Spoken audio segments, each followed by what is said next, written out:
Hi everyone, capital market में आप सबका स्वागत है। तो आज एक और नया स्टॉक के साथ हम हाजिर हैं। स्टॉक का नाम है इन्फोसिस लिमिटेड। ये आईटी सेक्टर से बिलोंग करता है। तो हम लोग टेक्निकल एनालिसिस देखेंगे। इससे पहले थोड़ा इन्फोसिस के बारे में जान लेते हैं। तो इन्फोसिस एक सॉफ्टवेयर और आईटी में काम करने वाले एक सेकंड नंबर पर पोजीशन वाली कंपनी है। टीसीएस के बाद इन्फोसिस का ही नंबर आता है। और ये स्टॉक ने काफ़ी लोगों के अच्छे पैसे बना के दिए हैं लॉन्ग टर्म में और शॉर्ट टर्म में भी। जिसने भी टाइम दिया सबका पैसा इसने बना के दिया है। चाहे बैड न्यूज़ भी है, काफ़ी बार बैड न्यूज़ भी आई थी, तो काफ़ी गैप डाउन भी हुआ है ये स्टॉक।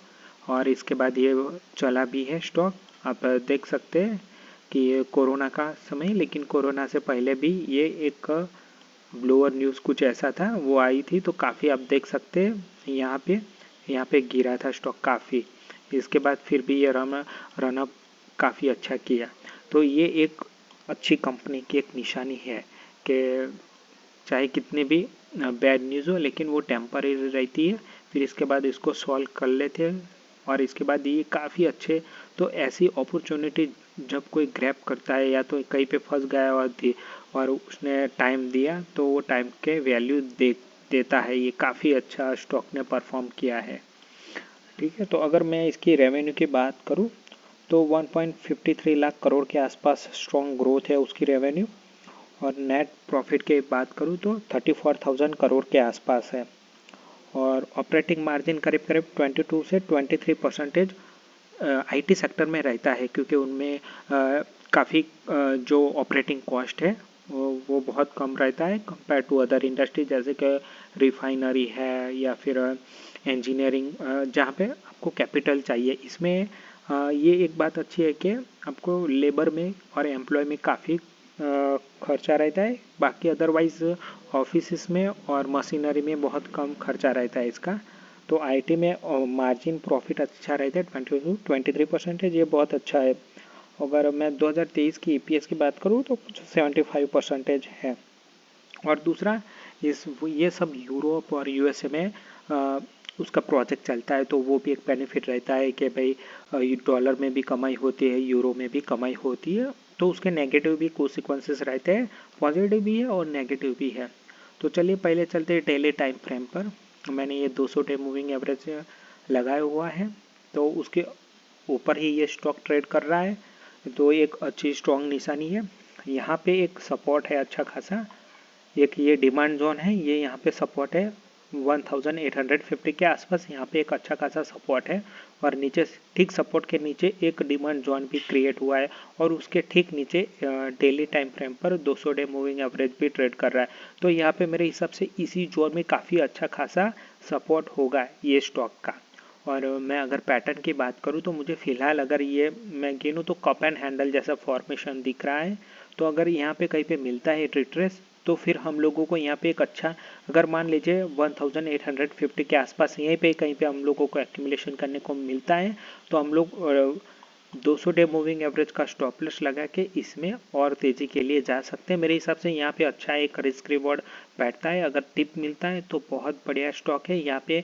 या तो फिर हम लोग यहाँ पे थोड़ा एक्यूमुलेशन करके फिर यहाँ पे थोड़ा और यहाँ पे थोड़ा और करके यहाँ पे हम लोग स्टॉप लॉस लगा के तेज़ी के लिए जा सकते हैं। ये स्टॉक SIP स्टॉक है।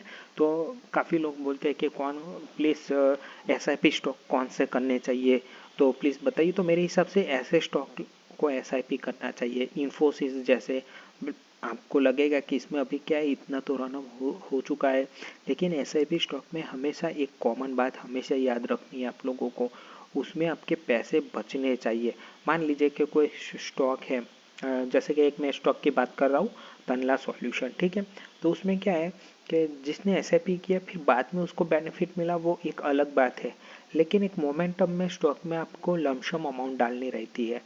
और जो ग्रोथ स्टॉक है उसमें आप SIP कर सकते हैं, ताकि वहीं आपको बेनिफिट मिलता है। SIP स्टॉक में ग्रोथ वाले स्टॉक चाहिए, ना कि तुरंत हम लोगों को 1-2 साल में या 3 साल में रिटर्न दे दे, ऐसे स्टॉक हम लोगों को पसंद नहीं करनी चाहिए एसआईपी में। एसआईपी में ग्रोथ स्टॉक ही पसंद करने चाहिए।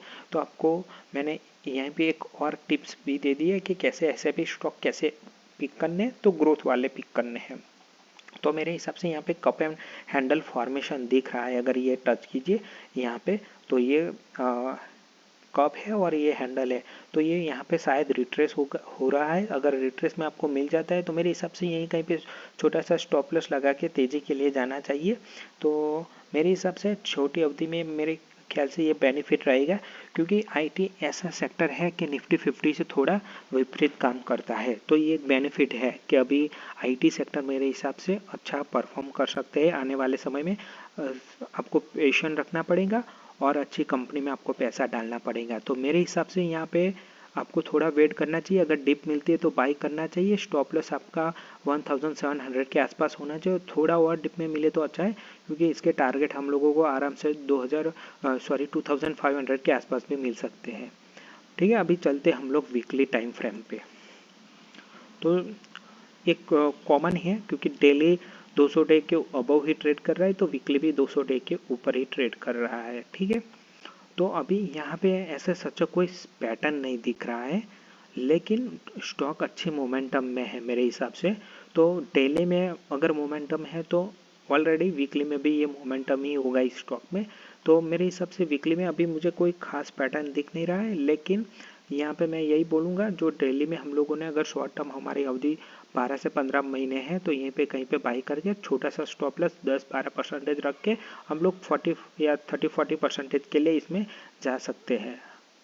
अगर मैं मंथली की बात करूं तो मंथली में भी अभी यहाँ पे ऐसा बोल सकते हैं कि यहाँ पे थोड़ा रिट्रेस हुआ है, कंसोलिडेट हो रहा है। अगर यहीं पे कहीं पे मिल जाता है तो मंथली में भी हम लोगों को एक अच्छा ही चार्ट पैटर्न दिख रहा है। कोई ऐसा कोई दिक्कत वाली पैटर्न दिख नहीं रही है। तो मेरे हिसाब से इन्फोसिस और जो बाकी आईटी सेक्टर है, तो मेरे हिसाब से जो अच्छे स्टॉक है इसको एक्यूमुलेशन करना चाहिए। और ये एसआईपी भी स्टॉक है, तो हम लोग हर मंथ कुछ ना कुछ थोड़े थोड़े बाई करके चल सकते हैं। मेरे हिसाब से थोड़ा डिप आने दीजिए, इसके बाद आप लोग 10-12% स्टॉप लॉस लेकर 30-40% जा सकते हैं। और अवधि रखनी पड़ेगी आपको 15 से 18 महीने। तो यहाँ पे हम लोगों को अच्छा पैसा बन सकता है इन्फोसिस में मेरे हिसाब से। और कंपनी भी अच्छी है, अगर कुछ प्लस माइनस होता है या फिर आप लंबी अवधि के लिए भी इसको रख सकते हैं। तो लंबी अवधि के लिए रखना है तो आप एक्यूमुलेशन कीजिए, एसआईपी बना लीजिए। लमसम अभी अवॉइड करना चाहिए। और शॉर्ट टर्म के लिए ट्रेड करना है तो मेरे हिसाब से एक बार ये लेवल टेस्ट होने दीजिए। इसके बाद छोटा सा स्टॉप लॉस लगाएगा 10-12% का, आप 40-50% के लिए इस स्टॉक में जा सकते हैं। तो इन्फोसिस मेरे हिसाब से एक अच्छा टेक्निकल सेटअप दिख रहा है यहाँ से। तो यहाँ पे हम लोग एक बैट कर सकते हैं। हमेशा ये जो शॉर्ट टर्म ट्रेडिंग है वो भी एक प्रोबेबिलिटी गेम है। अगर आप 8 से 10% नहीं रख सकते तो फिर ये यहाँ पे आपको नहीं जाना चाहिए। तो फिर आप एसआईपी के रूप में ये स्टॉक एक्यूमुलेट कर सकते हैं। ये मेरे हिसाब से अच्छा स्टॉक है। पोटेंशियल इसमें ये ग्रोथ स्टॉक है तो वैसे भी रहने वाला है, और काफ़ी अच्छी कंपनी भी है। लेकिन हम लोगों को हर 6-8 महीने में एक बार रिव्यू करना पड़ेगा क्योंकि कंपनी कैसा कर रहा है। लेकिन फिर भी मेरे हिसाब से इन्फोसिस वैसे कोई दिक्कत वाली कंपनी है नहीं। आप प्रीवियसली भी देख सकते हैं कि अगर मान लिए काफ़ी 200 डे काफ़ी 2016 में काफ़ी यानी आईटी का अच्छा नहीं किया था, तो आप देख सकते हैं कि यहाँ पे काफ़ी अगर फिर भी आपने एक्यूमुलेशन किया होगा तो आपको यहाँ पे इसका रिवॉर्ड मिला, यहाँ पे रिवॉर्ड मिला। तो ये रिवॉर्ड वाला स्टॉक है, ये निराश करने वाला स्टॉक नहीं इन्फोसिस। तो हमेशा मेरे हिसाब से ऐसे ही स्टॉक में एसआईपी कीजिए जहाँ पे ग्रोथ हो, ना कि हम लोगों को स्पीडली जाना है। अभी स्पीड वाला मार्केट नहीं है जो 2021 से 2024 में तक हम लोगों को मिला, जहाँ पे हम लोगों ने 1-2 साल में डबल पैसा कर लिया, 3 गुना कर लिया।